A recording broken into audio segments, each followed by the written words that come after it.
भाग 5 कबूतर की तीसरी सीख, दूसरों की खुशी में ही असली सुख है। रामलाल को अब भी एक प्रश्न परेशान कर रहा था।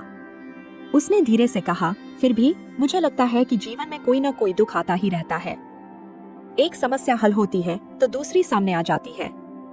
जीवन के इस दुख से बचने का कोई उपाय है? कबूतर ने गहरी सांस ली और मंदिर के प्रांगण में उड़कर चारों ओर देखा। कुछ दूरी पर एक साधु अपनी कुटिया में बैठे ध्यान कर रहे थे। एक वृद्ध महिला मंदिर के द्वार पर बैठी भीख मांग रही थी। कुछ छोटे बच्चे फूलों की माला बेच रहे थे। कबूतर ने रामलाल की ओर देखा और कहा, जब तू केवल अपने सुख की चिंता करता है तब तुझे कभी सच्चा सुख नहीं मिलेगा। जो दूसरों को सुख देता है वही सच्चा सुखी होता है। रामलाल ने हैरानी से पूछा, यह कैसे संभव है? कबूतर ने उत्तर दिया, तेरी पूरी जिंदगी केवल अपने लिए कमाने और अपने लिए जीने में बीत गई। तूने धन अर्जित किया, व्यापार बढ़ाया, लेकिन क्या तूने कभी यह सोचा कि तेरा धन कितनों के काम आया? क्या तूने कभी किसी गरीब की मदद की? क्या तूने कभी किसी जरूरतमंद की पीड़ा सुनी? क्या तूने कभी अपने नौकरों के चेहरे पर खुशी देखने का प्रयास किया?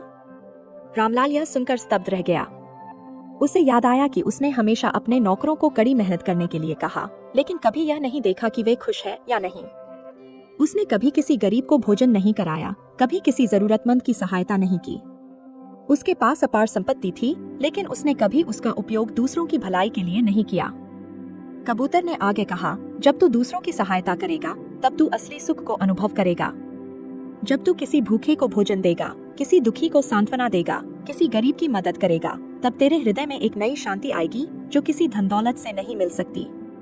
रामलाल को यह सुनकर गहरा झटका लगा। उसे महसूस हुआ कि उसने अपने जीवन में केवल अपने लिए ही जिया था, लेकिन असली आनंद तो दूसरों के जीवन में खुशियां बांटने में है। उसने तुरंत प्रण लिया कि अब से वह केवल धन कमाने के लिए नहीं, बल्कि दूसरों की भलाई के लिए भी जिएगा। वह अपने नौकरों की स्थिति सुधारेगा, गरीबों की मदद करेगा और जरूरतमंदों की सहायता करेगा। उसे अब समझ आ चुका था कि सुख केवल धन में नहीं, बल्कि संतोष, वर्तमान में जीने और दूसरों की खुशी में ही छिपा है। कबूतर की यह सीख उसके जीवन का सबसे बड़ा ज्ञान बन गई।